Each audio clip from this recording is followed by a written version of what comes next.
Hello दोस्तों, स्वागत है आपका हमारे यूट्यूब चैनल मिशन लेक्चरर के 2025 पर। तो दोस्तों, आज की क्लास में बात करेंगे हिंदी के अंतर्गत जो हमारी विशेष क्लास चल रही है। तो इसके अंतर्गत आज हमारा जो टॉपिक है दोस्तों, रिवीजन क्लास के अंतर्गत आधुनिक काल।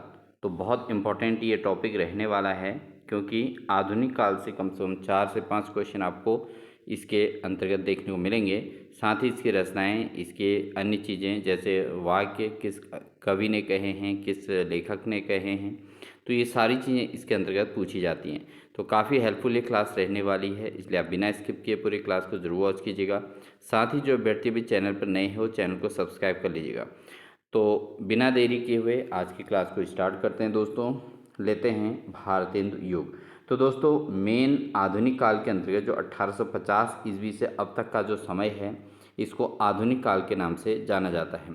हालांकि अलग अलग जो काव्य शास्त्री रहे हैं पुराने, तो उनके अकॉर्डिंग जो है दोस्तों, इस काल को अलग अलग भी दिया जा सकता है, लेकिन आपको एग्जैक्टली 1850 ईस्वी से अब तक का समय आधुनिक काल के तौर पर देखना है। तो सबसे पहले इसमें बात आती है दोस्तों भारतेंदु युग की, जिसको स्वर्णिम काल के तौर पर भी जाना जाता है। तो 1850 ईस्वी से 1900 ईस्वी तक का जो समय है वो भारतेंदु युग है। भारतेंदु युग के नामकरण की अगर हम बात करें, तो भारतेंदु युग का जो नामकरण हुआ है दोस्तों, हिंदी नवजागरण के अग्रदूत जिनको कहा जाता है भारतेंदु हरिश्चंद्र। तो भारतेंदु हरिश्चंद्र के नाम पर ही दोस्तों आधुनिक काल का नाम, ये जो है भारतेंदु युग का नामकरण इसमें हुआ था। और भारतेंदु युग की जो प्रमुख प्रवृत्तियाँ थी दोस्तों, क्या क्या थी? एक तो नव जागरण था, इसमें सामाजिक चेतना का विकास हुआ था, साथ ही भक्ति भावना इसमें जागृत हुई थी, साथ ही साथ श्रृंगारिकता का भाव था इसके अंतर्गत, रीति निरूपण था, और साथ ही समस्या पूर्ति इसके अंतर्गत हुई थी। ठीक है दोस्तों, तो भारतेंदु युग का जो नामकरण ये हिंदी नवजागरण के अग्रदूत भारतेंदु हरिश्चंद्र के नाम पर हुआ था। और ये आधुनिक काल का सबसे महत्वपूर्ण काल रहा है भारतेंदु युग, जिसके जो समय सीमा है 1850 ईस्वी से 1900 ईस्वी तक। इसको आप जरूर नोट करके रखेंगे कि भारतेंदु युग जो है 1850 से 1900 ईस्वी तक का समय भारतेंदु युग है। इसमें जो मेन प्रवृत्तियाँ रही ये आप जरूर करेंगे। एक तो नव जागरण इस काल में हुआ था, सामाजिक चेतना का विकास हुआ था, भक्ति भावना का विकास हुआ था, श्रृंगारिकता इस काल के अंतर्गत आई थी, इसके अलावा रीति निरूपण हुआ था, और साथ ही समस्या पूर्ति इस काल में हुई थी। भारतेंदु युग में भारतेंदु को केंद्र रखते हुए अनेक कृति साहित्यकारों का एक उज्ज्वल मंडल प्रस्तुत हुआ था। तो उस टाइम पे जो भारतेंदु हरिश्चंद्र थे, उनके जो है उनको केंद्र मानते हुए इनकी कृति साहित्यकारों का उज्ज्वल मंडप यहाँ पर प्रस्तुत हुआ था। इनका एक मंडल प्रस्तुत हुआ था, जिसे भारतेंदु मंडल के नाम से जाना गया। इसमें भारतेंदु के समान धर्म रचनाकार थे, और इस मंडल के रचनाकारों में भारतेंदु से प्रेरणा ग्रहण की और साहित्य की श्रीविधि का काम किया था। तो इस काल में क्या होता है, एक तो भारतेंदु से प्रेरणा ग्रहण करके इस काल के जो रचनाकार थे, इन्होंने जो है एक साहित्य के क्षेत्र में अपने श्रीवृद्धि की थी, यानी कि आगे बढ़े थे। भारतेंदु मंडल के प्रमुख रचनाकार कौन कौन हैं दोस्तों, हम इन पर चर्चा करते हैं। तो एग्जाम में पूछा जा सकता है निम्न में से भारतेंदु मंडल के रचनाकार कौन हैं। तो अगर आपसे ये पूछा जाता है दोस्तों, इसमें से कुछ रचनाकार हैं जो आपको याद रखने जरूरी हैं, बहुत महत्वपूर्ण हैं। जैसे भारतेंदु हरिश्चंद्र तो हुए ही, इसके अलावा दोस्तों प्रताप नारायण मिश्र भारतेंदु मंडल के प्रमुख रचनाकार के रूप में जाने जाते हैं। इसके अलावा बद्री नारायण चौधरी प्रेमघन, तो ये भी एक महत्वपूर्ण इन्होंने रोल निभाया है हिंदी के अंतर्गत, बद्री नारायण चौधरी प्रेमघन जिनको कहा जाता है। इसके अलावा बालकृष्ण भट्ट हैं दोस्तों, ठीक है, बालकृष्ण भट्ट भी भारतेंदु मंडल के रचनाकार के तौर पर जाने जाते हैं। अंबिका दत्त व्यास की रचनाएं भी काफ़ी प्रसिद्ध है दोस्तों, और एग्जाम में पूछी जाती हैं। साथ ही राधाचरण गोस्वामी, ठाकुर जगमोहन सिंह, लाला श्रीनिवास दास, इनकी रचनाएं भी पूछी जाती हैं। सुधाकर द्विवेदी और राधा कृष्ण दास, तो ये भारतेंदु मंडल के प्रमुख रचनाकार हैं। एक बार और रिवीजन देख लेते हैं दोस्तों। भारतेंदु हरिश्चंद्र हो गए, प्रताप नारायण मिश्र हैं, बद्री नारायण चौधरी प्रेमघन हो गए, बालकृष्ण भट्ट हैं, अंबिका दत्त व्यास हैं, राधाचरण गोस्वामी, ठाकुर जगमोहन सिंह, लाला श्रीनिवास दास और सुधाकर द्विवेदी तथा राधा कृष्ण दास, ये दोस्तों भारतेंदु मंडल के प्रमुख रचनाकार के तौर पे जाने जाते हैं। तो यहाँ से क्वेश्चन आ सकता है कि निम्नलिखित में से भारतेंदु मंडल के रचनाकार हैं, तो वहाँ पर 3 आंसर जो है इसमें सही दिए जा सकते हैं, अलग दिए जा सकते हैं, एक इनमें से दिया हो या 3 इनमें से दिया हो और एक कौन नहीं है पूछा जाए। तो इस टाइप का क्वेश्चन एग्जाम में आया हुआ है, जो हमने प्रैक्टिस सेट करा रखी उसमें एक क्वेश्चन लिए भी हैं दोस्तों।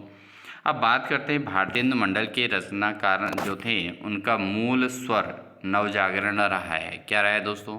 भारतेंदु मंडल के जो रचनाकार हैं उनका जो मूल स्वर रहा था वो नवजागरण था। ठीक है, तो ये नवजागरण काल इसको कहा जा सकता है। नवजागरण की जो पहली अनुभूति इसमें हमें जो है भारतेंदु हरिश्चंद्र की रचनाओं में ही मिलती है।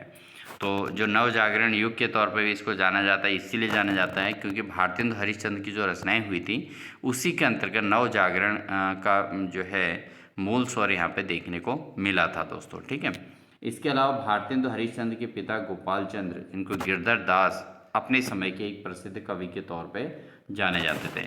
तो उस समय जो भारतेंदु हरिश्चंद्र के जो पिता गोपाल चंद्र, जिनको गिरधर दास के नाम से जाना जाता है, वो उस समय के एक प्रसिद्ध कवि के तौर पर भी जाने जाते थे।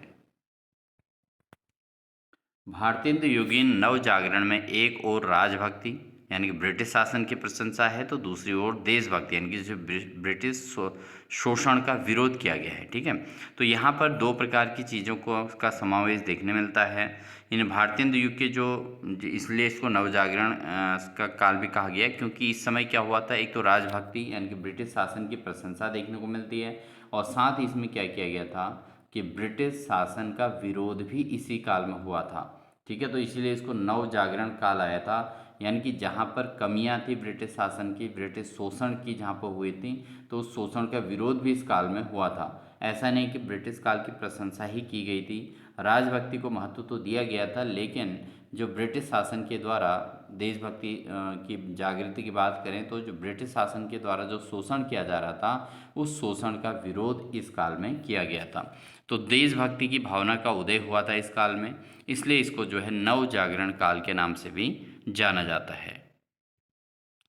बात करते हैं दोस्तों इसमें अन्य क्या क्या चेंजेज आए थे। जैसे सामाजिक चेतना के चित्रण में कुछ कवियों की दृष्टि जो है सुधारवादी रही थी, और तो कुछ कवियों की क्या रही थी, यथास्थितिवादी रही थी। तो उस समय बहुत सारे कवियों ने एक तो यथास्थिति जो उस समय की स्थितियाँ थी उनको प्रस्तुत किया था, लेकिन बहुत सारे कवियों ने क्या किया, सामाजिक चेतना का चित्रण किया, यानी कि उन कवियों ने क्या किया था, सुधारवादी दृष्टिकोण के आधार पर कविताएँ बनाई थी, कविताएँ रचित की थी। ठीक है, और उन कविताओं को गाया था। ठीक है, तो वो जो है सुधारवादी दृष्टिकोण के आधार पर उन्होंने परिवर्तन जैसा चाहते थे उसके अकॉर्डिंग उन्होंने कवियों ने रचनाएं की थी। ठीक है, और कुछ कवि ऐसे थे जो उस समय की स्थितियों का ही वर्णन करते थे, वो अन्य प्रकार के परिवर्तन उसमें नहीं करते थे। ठीक है, तो ये सामाजिक चेतना के क्षेत्र में नवजागरण यानी कि भारतेंदु काल के युग भारतेंदु युग के अंतर्गत ये चीज़ें हुई थी। तो सुधारवादी दृष्टिकोण भी देखने को मिला था दोस्तों, साथ ही जो है यथास्थितिवादी कवि भी उस समय पैदा हुए थे। भारतेंदु युग में क्या हुआ था दोस्तों, नारी शिक्षा और नारी शिक्षा को महत्व दिया गया था, साथ ही विधवाओं की दुर्दशा को सुधार हेतु और छुआछूत की भावना को लेकर एक सहानुभूतिपूर्ण कविताएं इस समय पे लिखी गई थी। तो इस काल के जो कवि थे एक तो नारी शिक्षा को महत्व देते थे अपनी कविताओं के द्वारा। ठीक है, क्योंकि समाज को सुधारने के लिए जो कविताएं जो चल रही थी समाज में वही माध्यम बन सकती थी, यानी कि जन जागरूक करने का तरीका एक ही था कि कविताओं के माध्यम से, रचनाओं के माध्यम से जन जन तक जो है सूचनाओं का आदान प्रदान करना। तो इस समय जो भारतेंदु की जो रचनाएं हुई थी उन्होंने क्या किया था, रचनाकारों ने उन्होंने नारी शिक्षा को महत्व दिया था अपने कविताओं के अंतर्गत, साथ ही विधवाओं की दुर्दशा को उसमें प्रस्तुत किया था, और साथ ही छुआछूत की भावना को भी लेकर सहानुभूति पूर्ण जो है कविताएं इस समय लिखी गई थी। भारतेंदु की कवियों ने जनता की समस्याओं का व्यापक रूप से क्या किया था, चित्रण किया था, यानी कि उन समय के जो कवि थे उन्होंने जो जनता की जो समस्याएं थी, ठीक है, उसको व्यापक रूप से चित्रित किया था अपनी रचनाओं के अंतर्गत। तो उनकी रचनाओं में जो उन्होंने अपनी रचनाओं में क्या किया कि जो समाज में जो कमियां चल रही थी, जो भी समस्याएं थी और समाज में जो कुरीतियां चल रही थी, उन कुरीतियों को क्या किया उन्होंने, उसका व्यापक चित्रण किया था अपने कविताओं के माध्यम से। तो कविताओं के माध्यम से प्रस्तुतिकरण के कारण जो है समाज में वो सूचनाएं जाती रहती थी। सूचनाओं का आदान प्रदान का माध्यम यही था, रचनाएं और उनकी कविताएं। इसके अलावा दोस्तों क्या हुआ था कि भारतीय हिंदू युग में जो भक्ति अन्य युगों की भांति भक्ति संप्रदाय निर्धारण भक्ति नहीं थी, यानी कि उसमें ऐसा नहीं था कि संप्रदाय युक्त नहीं थी। एक ही रचना का सगुण और निर्गुण दोनों तरह के पद रचते थे। तो ऐसा नहीं कि जो रचनाकार थे वो केवल सगुण धारावादी नहीं थे, सगुण और निर्गुण दोनों प्रकार की रचनाओं को अपने पदों के अंतर्गत रचते थे। ठीक है, तो सगुण और निर्गुण दोनों प्रकार के विचारधाराओं का यहाँ पर प्रस्तुतिकरण किया गया था। इस युग की भक्ति रचना की विशेषता यह थी कि निर्गुण और सगुण भक्ति में सगुण भक्ति की ही मुख्य साधना दिशा थी और सगुण भक्ति में ही श्री कृष्ण भक्ति काव्य अधिक परिमाण में रचे गए थे। तो उस समय क्या हुआ था कि जो मेन था राम भक्ति और कृष्ण भक्ति पर ही आधारित सब कुछ नहीं, मतलब जो भी रचनाकार थे वो राम भक्ति पर भी आधारित रचनाएं देते थे और कृष्ण भक्ति पर आधारित भी देते थे, यानी कि सगुण और निर्गुण दोनों प्रकार की भक्ति को जो है यहाँ पर साधना के तौर पर लिया जाता था और अपनी कविताओं के अंतर्गत रचा जाता था। ठीक है, तो इस प्रकार की जो रचनाएं होती थी दोस्तों, उसमें कवि जो है अपनी कविताओं के, यानी कि समाज में जिस कवि की रचनाएं ज़्यादा प्रमुखता से आती थी तो वो रचनाओं के द्वारा ही समाज में एक अच्छा संदेश चले जाता था। ठीक है, भारतीय हिंदू युगीन कवियों ने श्रृंगार चित्रण में, तो उस समय के जो कवि थे उन्होंने श्रृंगार चित्रण में भक्तिकालीन कृष्ण काव्य परंपरा,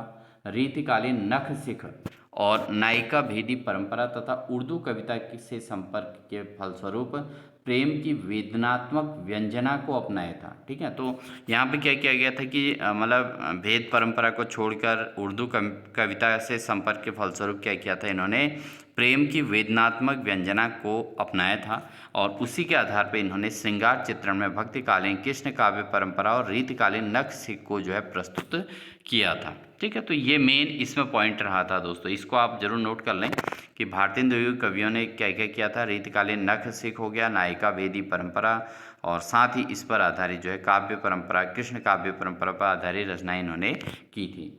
इसके अलावा भारतीय हिंदू युग की मेन बात क्या रही थी दोस्तों कि इसमें कवि सेवक, ठीक है, जैसे भारतीय हिंदू युग की जो कवि सेवक सरदार लच्छीराम आदि ने रीतिकालीन पद्धति को अपनाया था। तो ये इन लोगों ने क्या किया था, इन्होंने पहले से जो रीतिकालीन पद्धति चली थी उसी को अपनाया था। जैसे सेवक उस युग के भारतीय हिंदू युग के कवि थे, लेकिन इन्होंने रीतिकालीन पद्धति को ही अपनाते हुए अपनी रचनाएं दी थी। जैसे सेवक हैं, सरदार हैं, लच्छीराम हैं, ये क्या हैं दोस्तों, इन्होंने रीतिकालीन पद्धति को अपनाया था। इसके अलावा रीति निरूपण के क्षेत्र में सेवक, सरदार, हनुमान, लच्छीराम आदि वाली जो धारा सक्रिय रही थी। ठीक है, तो इस प्रकार से रहा था। रीति निरूपण की तरह जो है जो समस्या पूर्ति भी रीतिकालीन काव्य प्रवृत्ति थी, जिसे भारतीय हिंदू युगीन कवियों ने नया रूप दिया और इसे सामंतोन्मुख के स्थान पर जनोन्मुख बना दिया था। ठीक है, तो इस काव्य जो प्रवृत्ति थी उस समय की जो रचनाओं में रीतिकालीन काव्य प्रवृत्ति जो थी, जिसे भारतीय हिंदू युगीन कवियों ने एक नया रूप दिया था और इसको सामंतोन्मुख के स्थान पर क्या बना दिया था, इन्होंने सामंत युक्त नहीं बनाया था, जबकि जनोन्मुख इसको बनाया था। मतलब प्रत्येक जन की समस्याओं को सुनने योग्य और उसकी समस्याओं को समझने योग्य इन्होंने इसके अंतर्गत रचनाएं की थी। इस काल में जो कविता थी दोस्तों, उसको जनोन्मुख बनाने का सबसे अधिक श्रेय क्या था, समस्या पूर्ति को ही है। मतलब जो समस्या है उसको पूर्ति करना ही इस काल के प्रमुख जो है सबसे अधिक श्रेय जाता है। भारतीय हिंदू कविता वर्धिनी सभा के जरिए समस्या पूर्तियों का आयोजन करते थे। तो उस समय क्या था, उनकी कविता वर्धिनी जो थी, भारतीय हिंदू की कविता वर्धिनी जो सभा चलती थी उसके जरिए क्या होता था, वो अपनी समस्याओं का आपस में चर्चा परिचर्चा करते थे और उनके पूर्तियों का आयोजन करते थे। इसी देखा देखी कानपुर में रसिक समाज आजमगढ़ के कवि समाज ने समस्या पूर्ति के सिलसिले को आगे बढ़ाया था। तो कानपुर का जो रसिक समाज था और उसके अलावा कवि समाज कहाँ था, आजमगढ़ का, तो इन्होंने जो है समस्या पूर्ति के सिलसिले को आगे बढ़ाया था। ठीक। ठीक है, तो इस चीज़ को आप बिल्कुल नोट करते रहें और साथ ही क्लास को सुनते रहें और अच्छे से समझते रहें। तो बात करते हैं आगे, भारतेंदु युग में प्रबंध काव्य कम लिखे गए, यानी कि यहाँ पर प्रबंध काव्य की रचनाएं कम हुई थी। जो लिखे गए थे वो प्रसिद्ध नहीं जो प्रसिद्धि प्राप्त करनी थी वो प्राप्ति नहीं कर सके। ठीक है, तो उस समय के जो काव्य थे वो प्रबंध काव्य एक तो कम लिखे गए थे और साथ ही फिर जो लिखे भी गए थे वो भी इतने फेमस नहीं हो पाए थे। ठीक है, लेकिन किस प्रकार की काव्य रचनाएं हुई थी ज़्यादा प्रसिद्ध? वो हुई थी मुक्तक कविताएं। तो जो मुक्तक कविताएं थी वो ज़्यादा लोकप्रिय इस काल में हुई थी। भारतेंदु ने उन मुक्तक काव्य रूपों का क्या किया था? पुनरुद्धार किया, और जिन्हें अमीर खुसरो के बाद लगभग भुला दिया गया था। क्योंकि जो मुक्तक काव्य रूप थे ना दोस्तों, इनका जो जब पुनरुद्धार हुआ था तो अमीर खुसरो ने अपने काल में इसको क्या कर दिया था, इन कविताओं का जो है रचने का, इनको गाने का जो है कम कर दिया था। तो जिससे अमीर खुसरो के बाद जो है ये लगभग ये रचनाएं जो है भुला दी गई थी और ये पहेलियाँ और मुकरियों के रूप में परिवर्तित हो गई थी, यानी कि फिर ये पहेलियाँ और मुकरियों के रूप में जो है गाई जाने लगी थी। अब बात करते हैं भारतेंदु युग में किस प्रकार की बोली का यूज़ किया गया, भाषा का कौन सा यूज़ किया गया। तो भारतेंदु युग में भाषा के क्षेत्र में द्वैत वर्तमान रहा, यानी कि पद्य के लिए ब्रज भाषा का यूज़ किया गया था और गद्य के लिए खड़ी बोली का यूज़ किया था। ठीक है, तो पद्य के लिए किसका यूज़ किया गया था? एक तो ब्रज भाषा का यूज़ किया गया था और जो गद्य है उसके लिए क्या किया गया था? खड़ी बोली का उपयोग किया गया था। हिंदी गद्य की प्रायः सभी विधाओं का सूत्रपात भारतेंदु युग में हुआ था। तो सबसे ज़्यादा जो सूत्रपात हुआ था दोस्तों किस में हुआ था? भारतेंदु युग में हुआ था, हिंदी गद्य में। तो ये सभी विधाएं जो है भारतेंदु युग में गाई गई थी। ठीक है, अब बात करते हैं इसकी जो समग्रता रही थी दोस्तों, अंततः अगर हम समझें तो भारतेंदु युगीन काव्य में प्राचीन और नवीन काव्य प्रवृत्तियों का मिश्रण देखने को मिलता है। तो इस समय क्या था, एक तो रीतिकालीन काव्य रचनाएं भी हुई थी, उनके आधार पर भी हुई थी, साथ ही नई काव्य प्रवृत्तियों का भी मिश्रण इसमें देखने को मिलता है। ठीक है, तो नई काव्य रचनाएं जो हुई थी, नए काव्य जो प्रवृत्तियां आई थी, उनका भी यहाँ पर मिश्रण देखने को मिलता है। इसमें यदि एक और खुसरोकालीन काव्य प्रवृत्तियाँ पहेलियाँ और मुकरियाँ के तौर पर थी, तो भक्तिकालीन काव्य प्रवृत्ति जो है भक्ति भावना, रीतिकालीन काव्य प्रवृत्तियाँ श्रृंगारिकता पर आधारित, रीति निरूपण पर आधारित, समस्या पूर्ति जैसी पुरानी काव्य प्रवृत्तियाँ यहाँ पर देखने को मिलती हैं। ठीक है, तो इस समय जो खुसरोकालीन काव्य प्रवृत्तियाँ थी पहेलियाँ और मुकरियाँ, और साथ ही भक्तिकालीन जो काव्य प्रवृत्तियाँ थी भक्ति भावना पर आधारित थी। रीतिकालीन काव्य प्रवृत्तियाँ वो श्रृंगारिकता पर आधारित थी, साथ इसमें रीति निरूपण का महत्व दिया गया, समस्या पूर्ति। ठीक है, तो इस प्रकार की पुरानी काव्य प्रवृत्तियाँ यहाँ पर देखने को मिलती हैं। जो दूसरी ओर राजभक्ति, देशभक्ति और साथ ही साथ दोस्तों देशानुराग की भक्ति और समाज सुधार, आर्थिक अर्थनीति का खुलासा, साथ ही भाषा प्रेम जैसी नई काव्य प्रवृत्तियाँ भी यहाँ पर देखने को मिलती हैं। तो इस प्रकार के जो वह हैं, राजभक्ति भी इस काल में आई थी, देशभक्ति की भावना का भी विकास हुआ था, देशानुराग की भक्ति का भी हुआ था, समाज सुधार हुआ था, अर्थनीति का खुलासा हुआ था, साथ ही भाषा प्रेम। ठीक है, तो ये काव्य प्रवृत्तियाँ इस काल में देखने को मिलती हैं। अब बात करते हैं दोस्तों इस काल की प्रमुख पंक्तियाँ क्या क्या रही। तो ये बहुत इंपॉर्टेंट है, इसको भी आप नोट कर लीजिएगा दोस्तों।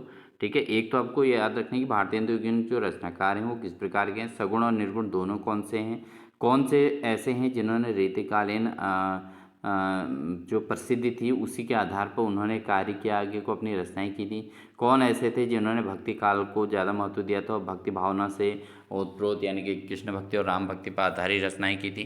तो ये सारी चीज़ों को आपको अलग अलग अध्ययन करके तैयारी रखनी है, क्योंकि एग्जाम में कुछ भी क्वेश्चन पूछा जा सकता है। अब बात करते हैं दोस्तों यहाँ पर प्रसिद्ध पंक्तियाँ क्या हैं, जैसे रो बहु सब मिली आबहु भारत आय, रो बहु सब मिली आबहु भारत भाई, हा हा भारत दुर्दशा न देखी जाए। तो ये किसने कही है पंक्ति? ये कही है भारतेंदु हरिश्चंद्र ने। ठीक है, ये भारतेंदु ने कही है। तो भारतेंदु युग में ये बात कही गई थी, जिसमें भारत दुर्दशा आपने सुना होगा कि भारत दुर्दशा जो है हिंदी की प्रमुख रचना के अंतर्गत आता है, जो भारतेंदु की है। अगली पंक्ति जो है इन्होंने कहा है कि कठिन सिपाही द्रोह अनल जा बल जल बल नासी, जिन भय सिर न हिलाए सकत कहूँ भारतवासी। तो ये भी भारतेंदु की है दोस्तों। ठीक है, तो यहाँ पर भी एक काव्य के अंतर्गत जो है भारतेंदु मतलब भारत के जन के तौर पर होने, भारतवासी होने के नाते अगर वो भारत के उत्थान के लिए कार्य नहीं कर रहा हो तो वो कहीं किस बात का भारतवासी हो, ये बात यहाँ पर कही गई है। ठीक है, अगला है दोस्तों, जय जिय धरकत यह न होय कहूँ को सुन लेई, कछु दोष दे मारही और रोवन न दही। ठीक है, तो ये प्रताप नारायण मिश्र की है। प्रताप नारायण मिश्र की रचनाएं काफ़ी पूछी जाती हैं एग्जाम में, बहुत इंपॉर्टेंट है ये है। इनकी रचनाओं को भी आप जरूर नोट कर लें दोस्तों। ठीक है, तो ये वाक्य इन्होंने कहे हैं।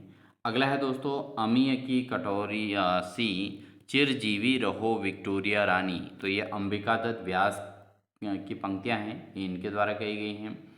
अगला है दोस्तों, भारतेंदु की ही ये काव्य रचना है, इन्हीं की पंक्तियां हैं।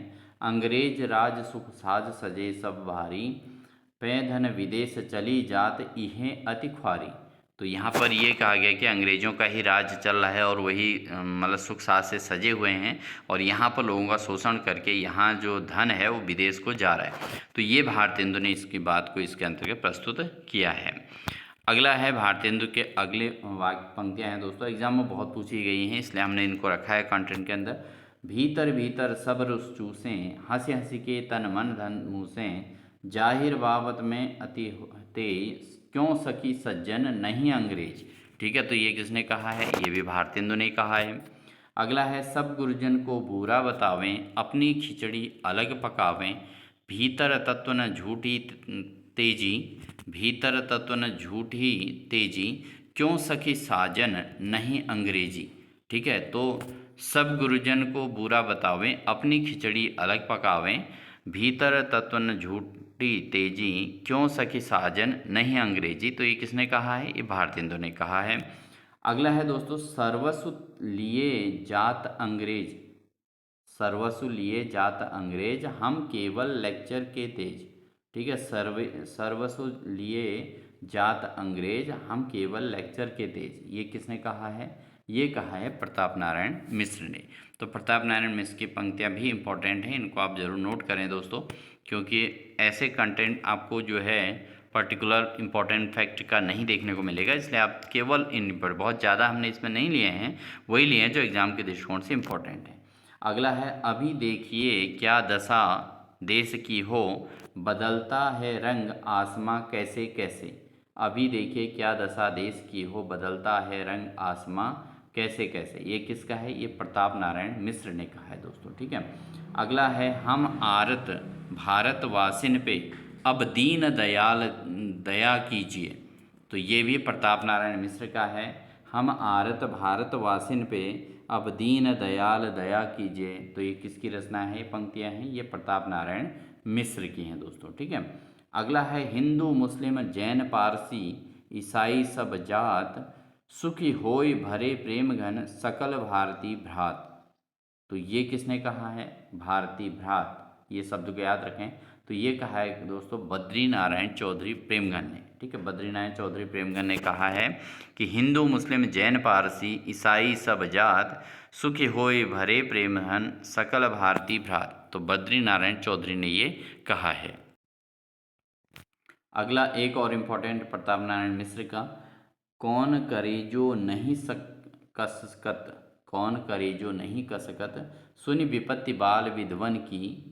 ये किसकी रचना है, ये किसकी पंक्तियां हैं, ये हैं प्रताप नारायण मिश्र की। तो यहाँ पर बाल विधवन की बात कही गई है। ठीक है, तो बाल विधवा के को लेकर यहाँ पर कहा गया है प्रताप नारायण मिश्र के द्वारा।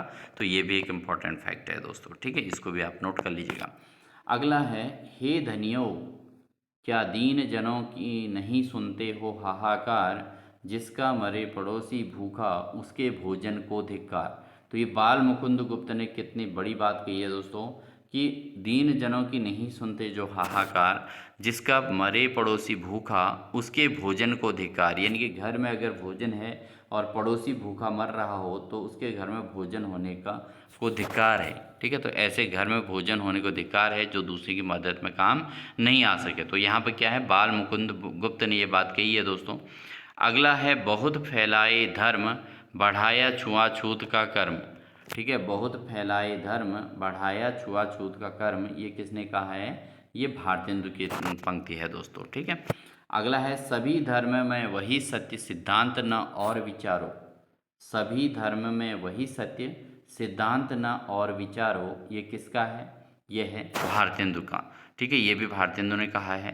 दोस्तों ये बहुत इंपॉर्टेंट पॉइंट्स हैं, इनको आप नोट कर लीजिएगा, क्योंकि आपका जो 300 का पेपर होने वाला है उसमें आपको ये वाले क्वेश्चन 10-12 क्वेश्चन देखने को मिलने वाले हैं दोस्तों, कम से कम।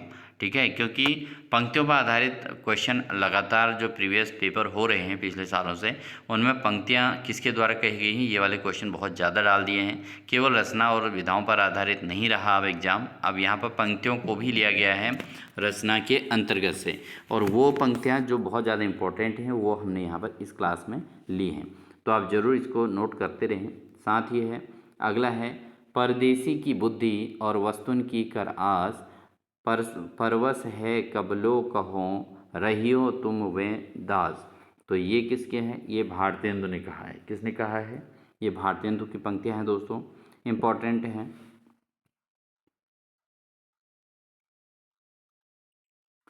अगला है दोस्तों तबहि लाख्यो जह रहियो एक दिन कंचन बरसत, तह चौथाई जन रूखी रोटी हूँ को तरसत। ठीक है, तो ये किसने कहा है? ये प्रताप नारायण मिश्र ने कहा है। अगला है सखा पियारे कृष्ण के गुलाम राधा रानी के। सखा प्यारे कृष्ण के गुलाम राधा रानी के, तो ये किसने कहा है? ये भारतेंदु ने कहा है। ठीक है, अगला लेते हैं साँझ सवेरे पंछी सब क्या कहते हैं कुछ तेरा है, हम सब एक दिन उड़ जाएंगे, हम सब एक दिन उड़ जाएंगे, एक दिन चार यह दिन चार बसेरा है। तो किसने कहा है? ये भी भारतेंदु ने कहा है दोस्तों।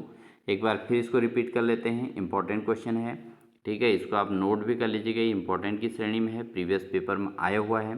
साँझ सवेरे पंछी सब क्या कहते हैं कुछ तेरा है, हम सब एक दिन उड़ जाएंगे, यह दिन चार बसेरा है। ये कहा गया है दोस्तों भारतेंदु के द्वारा। अगला है समस्या, आखियाना दुखिया नहीं मानती है समस्या पूर्ति, यह संग में लागिए डोले सदा, बिन देख के धीरज आनती है, प्रिय प्यारे तिहारे बिना आखिया दुनिया नहीं मानती। तो ये क्या है? ये भारतेंदु की ही पंक्तियां हैं, और ये जो है समस्या पूर्ति पर आधारित ये पंक्तियां हैं दोस्तों। तो जहाँ पर इस प्रकार का शब्द आपको देखने को मिले समस्या पर आधारित, तो वहाँ पर इसका जो आंसर होगा वो भारतेंदु ही होगा दोस्तों। ठीक है, और लेते हैं हम अगला। ये हमारे क्लास के आज की क्लास के लास्ट के दो पंक्तियाँ हैं दोस्तों, और इम्पोर्टेंट है, इनको भी नोट करेंगे आप ज़रूर। ठीक है, तो यहाँ पर जो है निज भाषा उन्नति अहें, बहुत ज़्यादा इम्पोर्टेंट है। प्रीवियस पेपर आप प्रैक्टिस सेट में भी देखोगे तो उसमें भी ये क्वेश्चन लिए गए थे। निज भाषा उन्नति अहें सब उन्नति को मूल, बिनु निज भाषा ज्ञान के मिटत न ही को सूल।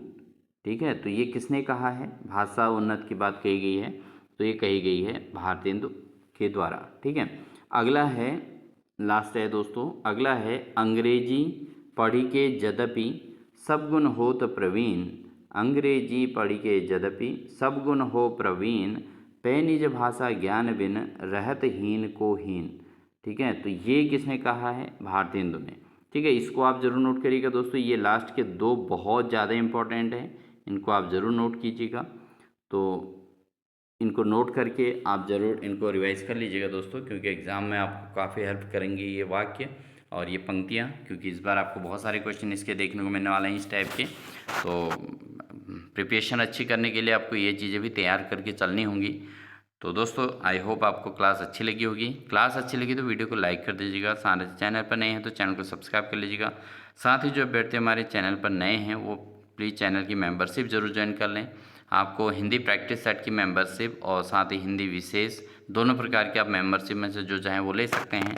हिंदी विशेष के अंतर्गत दोस्तों आपको क्लासेस काफ़ी पहले और एक रेगुलर स्ट्रीम के साथ आपको देखने को मिलती हैं, जिसमें आपको थ्योरेटिकल नोट्स और साथ ही जो है प्रैक्टिस सेट दोनों देखने को मिल जाती हैं, और साथ ही हिंदी प्रैक्टिस की क्लासेस भी आप ले सकते हैं।